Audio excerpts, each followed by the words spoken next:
अस्सलाम वालेकुम viewers. Pakistan cricket board ने न्यूजीलैंड के दौरा पाकिस्तान के शेड्यूल का ऐलान कर दिया है। न्यूजीलैंड की टीम आइंदा माह 18 साल बाद पाकिस्तान का दौरा करेगी। उस दौरान मेहमान team ICC men's cricket world cup super league में शामिल 3 वनडे इंटरनेशनल मैचेस और 5 टी20 इंटरनेशनल मैचेस खेलेगी। दोनों टीमों के मबैन वनडे इंटरनेशनल सीरीज़ में शामिल तीनों मैचेस रावलपिंडी में खेले जाएंगे। ये मैचेस 17, 19 और 21 सितंबर को पिंडी क्रिकेट स्टेडियम में खेले जाएंगे। सीरीज़ में शामिल तमाम 5 टी20 इंटरनेशनल मैचेस कज़ाफ़ी स्टेडियम लाहौर में खेले जाएंगे, जो 25 सितंबर से 3 अक्टूबर तक जारी रहेंगे। जहां सीरीज़ में शामिल तीनों one day international matches ICC men's cricket world cup 2023 में रसाई के लिए अहम होंगे, तो वहीं 5 टी20 इंटरनेशनल मैचेस भी कौमी क्रिकेट टीम के लिए आईसीसी वर्ल्ड टी20 रैंकिंग में तीसरी पोजीशन हासिल करने का बेहतरीन मौका साबित होंगे।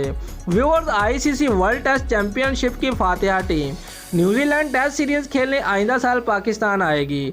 न्यूजीलैंड वो पहली टीम होगी जो पाकिस्तान में मौजूदा शायकीन क्रिकेट के लिए तरतीब दिए गए बम्पर क्रिकेट सीज़न 2021 और 2022 में शिरकत के लिए पाकिस्तान का दौरा करेगी। न्यूजीलैंड के बाद इंग्लैंड की मेंस और वुमेन्स टीमें पाकिस्तान का दौरा करेंगी, जिसके बाद वेस्ट इंडीज़ की टीम 3 वनडे और 3 टी20 इंटरनेशनल मैचेस खेलने कराची पहुंचेगी। ऑस्ट्रेलिया की टीम 2022 फरवरी और मार्च में पाकिस्तान का दौरा करेगी।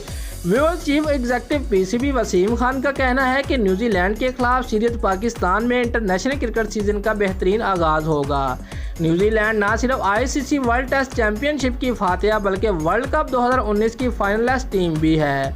वो आईसीसी की मौजूदा वर्ल्ड टी20 रैंकिंग में भी तीसरे नंबर पर मौजूद है।